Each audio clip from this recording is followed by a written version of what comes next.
में फर्क लाएं, विकास लाएं। जो भी चीजें अभी तक सही रूप में नहीं है, उन पे हम लोग को, सरकारें भी अपना काम कर रही हैं, और मजबूत सरकार के लिए हमें प्रत्याशी को नहीं, सरकार को देख के वोट देना है। ये चीज भी सही है। अगर हम कोई सरकार लाना चाहते हैं कि सरकार देश के लिए अच्छी है, प्रदेश के लिए अच्छी है, या इसका मुख्यमंत्री काम अच्छा करता है, तो हमको पार्टी के लिए वोट करना है। प्रत्याशी तो बात सही है कि भाई एक अकेला प्रत्याशी हमारे काम नहीं कर सकता, काम सरकार ही करती है, और एक अकेले प्रत्याशी के जीतने से सिर्फ सरकार भी नहीं बनी।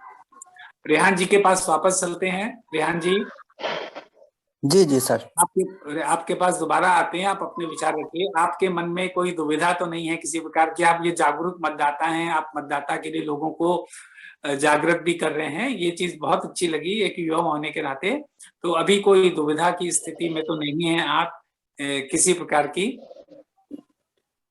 नहीं, दुविधा की स्थिति में नहीं है, लेकिन हम ये बताना चाहेंगे सर कि जैसे अभी पर्ची वाली बात हो रही थी कि कुछ जगहों पे पर्ची नहीं पहुंची है। हाँ बिल्कुल। तो पर्ची अगर आपके पास आ जाए तो ठीक है, अगर अगर नहीं भी आती है तो पर्ची ऑनलाइन निकल आती है। निकल आती है। तो उसके लिए जी कौन जी, सा ऑनलाइन ऐप बता देंगे? ऐप वोटर बता कार्ड, देंगे? नहीं हाँ, नहीं, ऑनलाइन ऑनलाइन आप स्लिप डालेंगे, voter slip, download voter slip डाल देंगे गूगल पे तो हाँ, भी आ जाएगा। अपना वोटर कार्ड नंबर डालना पड़ेगा आपको, स्लिप निकल आएगी। स्लिप और निकल। वोटर लिस्ट में फॉर्म, वो नाम ऐड करने के लिए फॉर्म 6 आपको भरना पड़ता है। ऑनलाइन और ऑफलाइन अवेलेबल है दोनों, ठीक है। और जी, वोटर लिस्ट से नाम कटाने के लिए आपको फॉर्म 7 भरना पड़ेगा, ओके। ठीक। और वोटर में नाम करेक्ट करने के लिए आपको फॉर्म 8 भरना पड़ेगा। अच्छा, ये 3 तरह के फॉर्म आते हैं, करेक्शन के लिए फॉर्म 8, फॉर्म 6 नेम ऐड करने के लिए, फॉर्म 7 नेम कटवाने के लिए।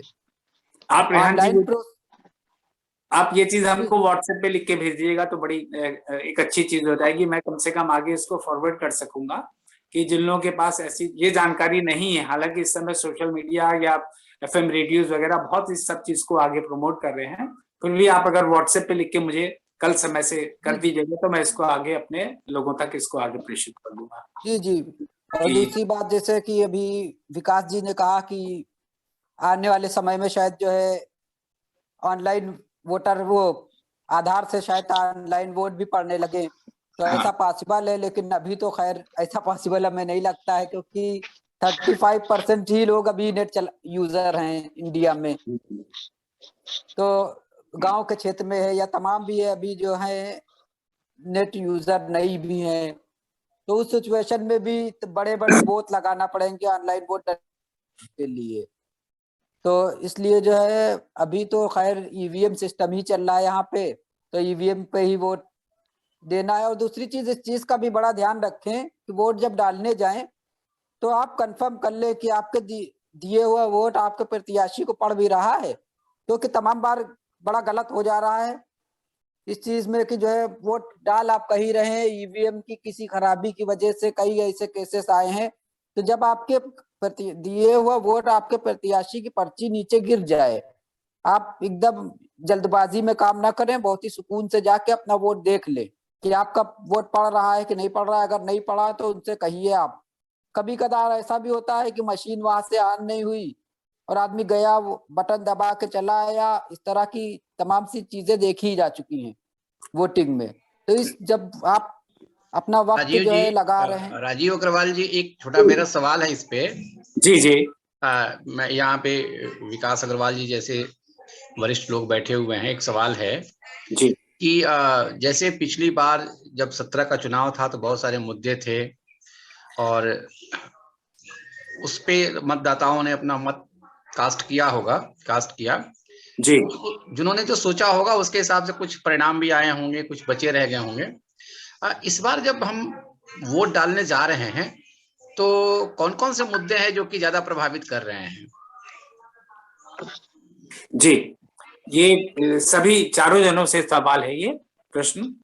जी जी, अभिषेक जी आप आगे सामने आप बोलिए, क्या चीज कौन सा मुद्दा मेरे ख्याल से सर इस बार जो शिक्षा का क्षेत्र है ये ज्यादा प्रभावित करने वाला है, क्योंकि शिक्षा को लेकर के चाहे ये कोविड पेंडेमिक की वजह से लोगों को, छात्रों को परेशानियां रही हों, या जो भी रहो, या बेरोजगारी का मुद्दा रहा हो, ये सारी चीजें ज्यादा कुछ इफेक्ट डालने वाली हैं। पहला जो रीजन होने वाला यही होने वाला है, ये पेंडेमिक की वजह से कुछ समस्याएं तो आई ही हैं छात्रों को, चाहे वो पढ़ाई का, छात्र कॉलेज स्कूल नहीं जा पाए, उनके पढ़ाई जो है एजुकेशन है बाधित हुई है, या जो स्टूडेंट्स किसी कंपटीशन में एग्जाम्स की तैयारी कर रहे थे, वैकेंसीज का इंतजार कर रहे थे, उनका भी डिले हुआ है, एग्जाम समय पर टाइम पर नहीं हो पाए हैं, वैकेंसी समय पर नहीं निकल पाई हैं। तो ये कुछ ना कुछ समस्याएं रही हैं। मेरे ख्याल से काफी बड़ा मुद्दा होने वाला है इस बार शिक्षा को लेकर के। इसमें काफी कुछ सरकार को सोचना भी चाहिए, जो भी सरकारें आती हैं या जो सरकार आएगी, इसके बारे में काम करना होगा, क्योंकि ये काफी पीछे रह गया है इस बार। इसके साथ ही ये भी थोड़ा ऐड करना चाहेंगे कि जैसे बहुत सारे ऐसे लंबित मुद्दे थे, जैसे राम जन्मभूमि का मुद्दा था, पिछली बार वो सरकार ने उसको हल किया। एक समाज की जो आधी आबादी महिलाएं हैं, उनसे जुड़ा हुआ कुछ मुद्दा था, जैसे 3 तलाक जैसा मुद्दा था, उसको सरकार ने कहा कि हमने हल किया।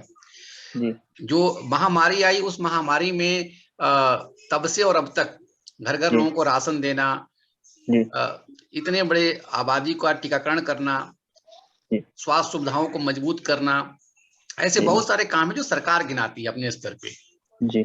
हम लोग क्या अपने लेवल पे महसूस करते हैं कि क्या ये जो योजनाएं वगैरह हुई हैं, क्या उसमें जाति का, धर्म का, इस तरह का कोई भेदभाव कहीं पे बरता गया है, या सरकार ने निष्पक्ष होकर पूरे जन के कल्याण के लिए काम किया है, और उन मुद्दों को जो कि बहुत समय से लंबित थे उसको समाधान करके एक अच्छे समाज की स्थापना की तरफ सरकार बढ़ पाई है।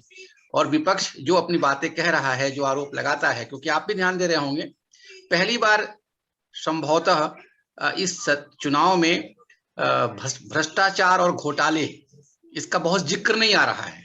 जी, है ना? तो क्या इसका मतलब है कि कुछ परिवर्तन हुए हैं और सकारात्मक हैं, और फिर भी जो एक विपक्ष अपना नैरेटिव सेट करता है वो केवल एक नैरेटिव है, या उसमें कुछ वास्तविकता है? निसंदेह सर, हम ये कहना चाहेंगे कि जो आपने ये विकास की योजनाएं बताई हैं, चाहे वो हमारे लोगों को इस पेंडेमिक में राशन पहुंचाना हो, या जो हमारे मुद्दे बहुत समय से लंबित पड़े हैं, सरकार ने निष्पक्ष भाव से इस पर कार्य किया है और इस पर डिसीजन भी लिया है। सभी को उसका लाभ पहुंचे, इसके लिए उसने सरकार की तरफ से कदम उठाए गए हैं। और मेरा ऐसा मानना है कि देश की अधिकतम आबादी को इन योजनाओं का फायदा भी हुआ है, वो चाहे वो किसी भी वर्ग से बिलोंग करता हो। तो इस पर सरकार ने काम आगे बढ़कर काम किया है, निसंदेह। विकास जी का तो बहुत लंबा अनुभव होगा इन सब क्षेत्रों में, तो क्या अनुभव आपका आया है ग्राउंड लेवल पे? लोगों से बातचीत होती होगी, क्या इसका अनुभव आ रहा है? ऐसा अगर इसको थोड़ा सा देखें तो शुरुआत कोविड से करते हैं।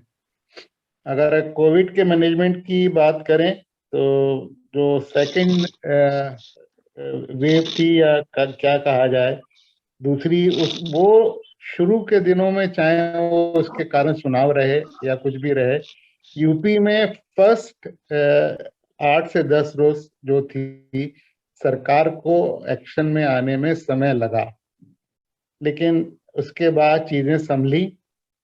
और लेकिन अगर उस बुरे से बुरे पीरियड को भी हम देखें, जब ये हुआ कि वो फॉरेन मीडिया उसको चिता दिखा रहा था, और यूपी में काबा में बहती हुई लाशें का पूरा गाना बना दिया वो मैडम जी ने।